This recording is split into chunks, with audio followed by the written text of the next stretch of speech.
bit nervous. I guess the first thing I'd like to do is welcome you all today, and thank you all for coming. We have people from Texas, three-day drive. Joey's and these are Peyton's great aunt and uncle. Joey's great aunt and uncle coming in from PEI Canada, right? 8 or 9 or 10 hours later.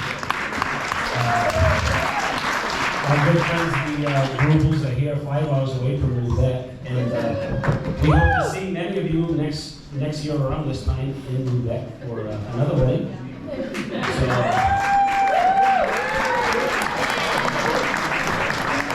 but again, thank you. I'd also like to say thank you to my son. Without a doubt, this is the greatest honor of my life, and I can say that without even thinking about it.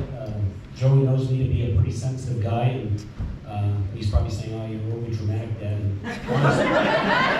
Honest to goodness, I'll never have a bigger honor, and I thank you, Joey, and I thank Peyton for going along with that as well.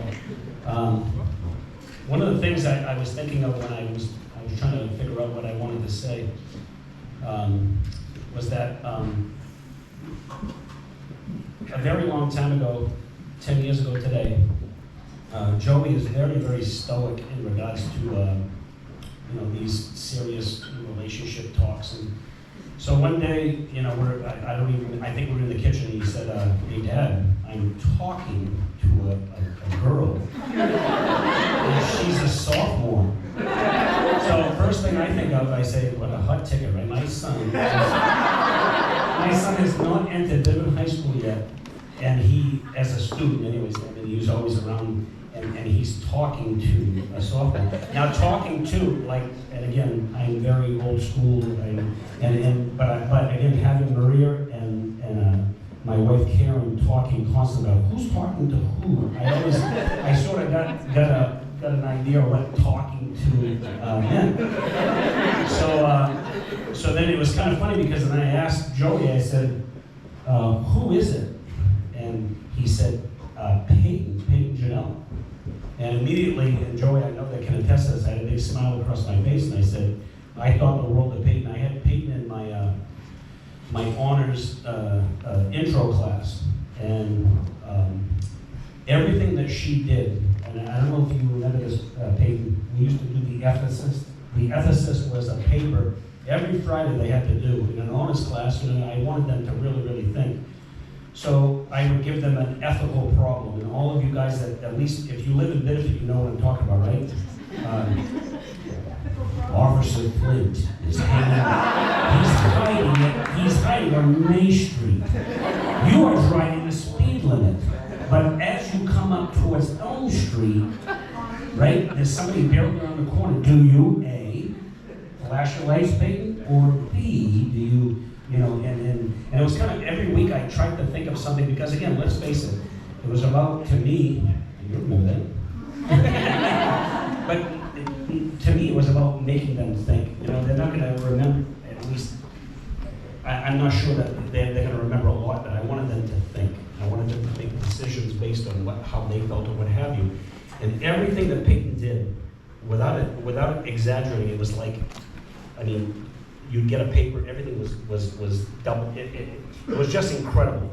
The tests, she would take a test and she'd say, I know I'm going to do really, really poorly. And I said, Peyton, just take the test. And I'd give her the test, and then the next day I'd be handing the test out, and I would go to Peyton and I'd kind of whisper, I'd say, "Peyton, did you study for this test?" And she'd look at me like she was going to throw up, right? And she'd kind of look at me and I'd say, and then I'd turn her test over and I'd slide her, and then she'd look 100, right? And Joey and I are watching the Patriots, and she's one class shy of her master's, and we're hollering at Joe Judge and everything with the Patriots, and she's still typing a paper or looking or whatever it is, so she has changed very little. Last week, we're at dinner on Wednesday, and she says, "Oh my God, I got this list, look at the wedding list," and she's fretting, and I'm saying, "Peyton, relax, everything's gonna be fine." There's another reason why I smiled. The relationship that my wife and I have had with the Janelles goes a very, very, very long way. I coached Bobby as a 13-year-old kid. I drafted him on my baseball team. And there were a couple of things that I absolutely loved about Bobby. Number one, incredibly fast. Number two, very, very, very aggressive. Honestly, he's incredibly aggressive. And then, the third thing, it was kind of like, for those of you that he was a tad bit tannant. For those of you that are not French, that means kind of like mischievous, like you have to kind of keep your eye on him. And the reason I guess I gravitated towards Bobby, it was because, and I mean this very unflattering, I guess, like he reminded me a lot of me at that age. But the point was, Bobby and I we remained close for years and years and years and years. He came back to coach with me on my summer baseball team. I was an assistant on the football team when we won a gold ball to Bob, right, in 1990. And then I was the sprint coach on the track team. So Bobby tells it. He tells this story over and over again. And God is my witness. I do not remember this story. Bobby said, "Coach, do you remember when you choked me out?" And I said, "No, Bobby." He said, let me go backwards, right? If you played football in high school, right, you know what you did? This goes back 50, probably more years. You went to a football game silent. You thought about what you needed to do. More often than not, we won, so then you held short of overturned the bus, and it was great, Jonathan, and the point is that, in the rare occasions we did lose, silent on the way back. But it's funny, out of sports, right, you just let people let their hair down.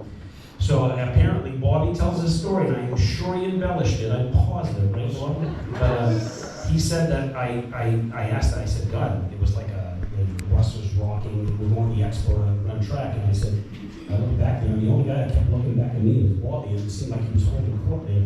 So apparently he said this, that I asked 3 times, and the third time I ran from the front to the back, and I choked him out. He turned 50. Say hi, happy birthday, Bobby. He turned 50 yesterday.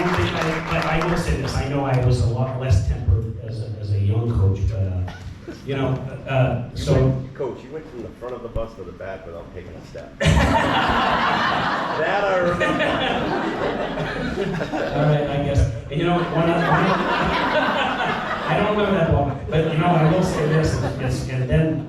So we remained close. In 1996, when Cheryl and Bobby were married, Karen and I brought down the gifts at their wedding at church. And it's really, you talk about coming full circle. So, immediately, I felt real good about who, Joey was going out with.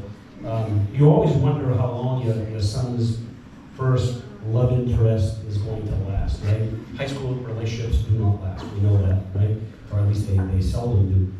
And it's funny because, I think that that was 10 years ago today. Joey shared with me this week, they went to that, and this is another bit of a thing, right? The Kevinus fireworks. Mom and Dad, Cheryl, you picked them up at the post office because they're so crowded downtown. Yeah. But I think that's great. And 10 years later, here they are, and this is why they picked this actual date, and I think that is so cool. Now, I think there's a reason why they had sort of staying power. Both of them were remarkably busy kids. They were both incredibly dedicated students. They both graduated to 3, 4, 5 in their class. They were both 3-sport athletes. They always had jobs. Peyton, it seemed like during the summer she had 3 jobs, honest to goodness, and I don't know how she kept them straight, either on the farm or where Dairy Joey? Where? Elements. I knew Elements, but that was a good one, right? Yeah, but in any event, Cheryl and Bobby, and I've said this before when I was talking about Claudia some years ago, that they modeled hard work, and they certainly passed that on to their 2 daughters, without a doubt. I would like to think that Karen and I did that with our 2 children as well. in addition to that, if you think about this, you know, where am I? Hold on. And then they were both college athletes, right? Peyton was a 3-year starter at the University of New England as a soccer player. She was fortunate enough to play on 2 conference championships. She even played at a tournament overseas. Where was it? Spain. And you know, how cool is that? As for Joey, Joey played football at the University of New England, and I was really worried, not so much about, you know, he was starting a fledgling program, and I know for a fact that, you know, one of the big selling points was Coach Licton, and he said, I know he wanted to play for him, and I can attest to this. He's a hell of a lot brighter than the guy that coached in high school. I can say that, and I'm sure there's a lot of white players out here, right? You guys understand that. But honest, and then you think about the groomsmen, right? Two are guys he played with, 3 if you can't do.